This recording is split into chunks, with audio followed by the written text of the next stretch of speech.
This hour, President Obama is hosting an Insourcing American Jobs Forum. He's meeting with business leaders, trying to convince them to keep jobs in the U.S. instead of outsourcing them overseas. Our political buzz is your rapid-fire look at the best political topics of the day. 3 questions, 30 seconds on the clock. Playing today, CNN contributor Maria Cardona, chief political correspondent of Politic 365, Jason Johnson, and Georgetown University professor Chris Metzler. All right, good to see all of you. First question now. Romney may have won almost 40% of the vote in the New Hampshire Republican primary, but here's how Democrats are spinning the results.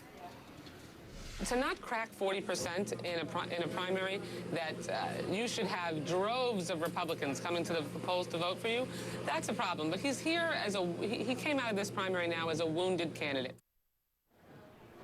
All right, wounded candidate. Should the White House be afraid of Mitt Romney's momentum with that 39%? Maria, you first. No, absolutely not, Fred, because he may have won New Hampshire and Iowa, but he lost independent voters in both.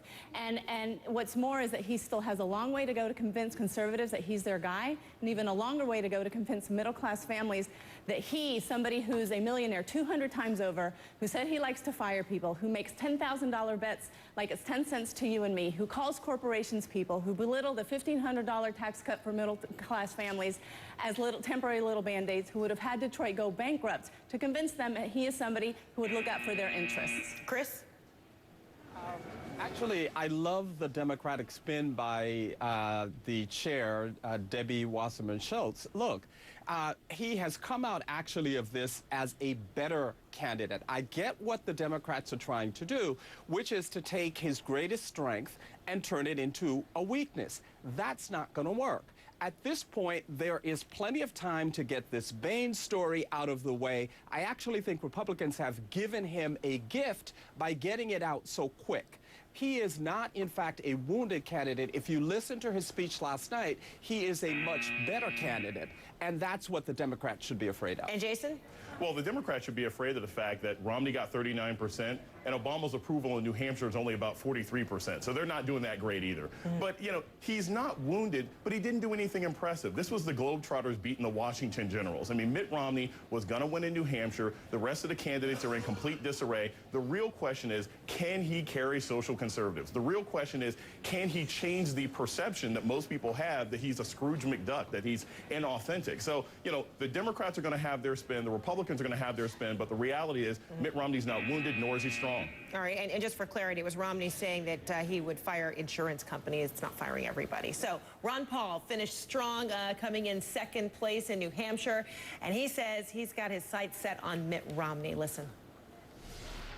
Now, I called Governor Romney a short while ago before he gave his talk and congratulate him because he certainly had a clear-cut victory, but we're nibbling at his heels. All right, so is Ron Paul really the second strongest Republican contender heading into South Carolina? Chris, you first? No, he's not. I think what people have to understand about the Ron Paul movement is that it is, in fact, a movement. So he is going to continue to do what he's always done, which is run for president, which is get the ideas out. He understands that he has no real chance of winning. What he does have is a very fervent, very passionate base of supporters, including a number of very enthusiastic young voters. He, however, going into South Carolina is not the strongest candidate, but I think he will continue to do as he has run, which is the movement of Ron Paul. And Maria? But here's the problem with Ron Paul, and I do think that he exceeded expectations last night. But the contrast with Mitt Romney, and this is why I think Ron Paul has gotten such support, is that Ron Paul is not somebody who wakes up every day and tries to figure out which way the political winds are blowing and changes his stances just for political expediency, which is something that Mitt Romney has done in the 20 years that he has been trying to run for office. And that is something that voters are looking at. They do not trust this guy. They don't like him, and they're not enthusiastic about him. That's a problem for Mitt Romney. Jason? Look, if you're nibbling at somebody's heels, it means they're still stomping on you. And that's pretty much what's going on with Ron Paul right now.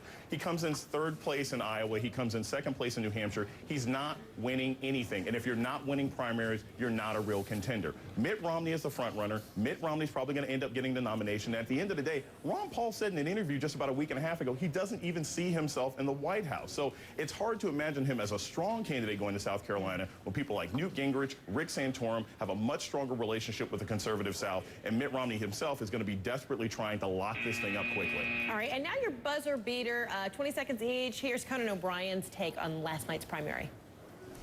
I do have the latest on the New Hampshire primaries, okay? It just came over the wire. A white guy's in first with 2 white guys trailing. So at this point in the race, are the candidates doing enough to set themselves apart from their GOP rivals? Maria?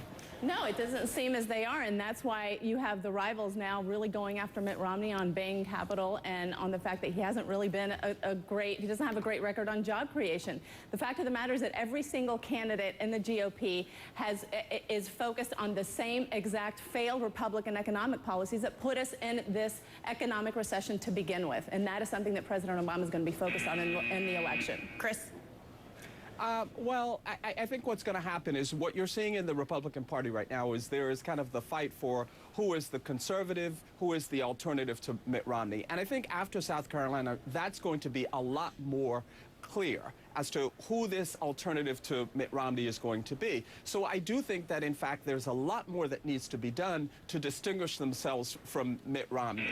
And I think that's what they need to do at this point. And Jason, final word. I mean, the entire field is distinguished. We all know who the individuals are, and we all know that most of them aren't going to win except for Mitt Romney. So, you know, Romney's job isn't to distinguish himself from any of the other candidates. It's to distinguish himself from the 1%. That's been sort of the political focus and the primary place of attack for Barack Obama and most of the progressive left and a lot of unemployed independents right now. So he's distinguished himself from the field, but he hasn't distinguished himself from this idea.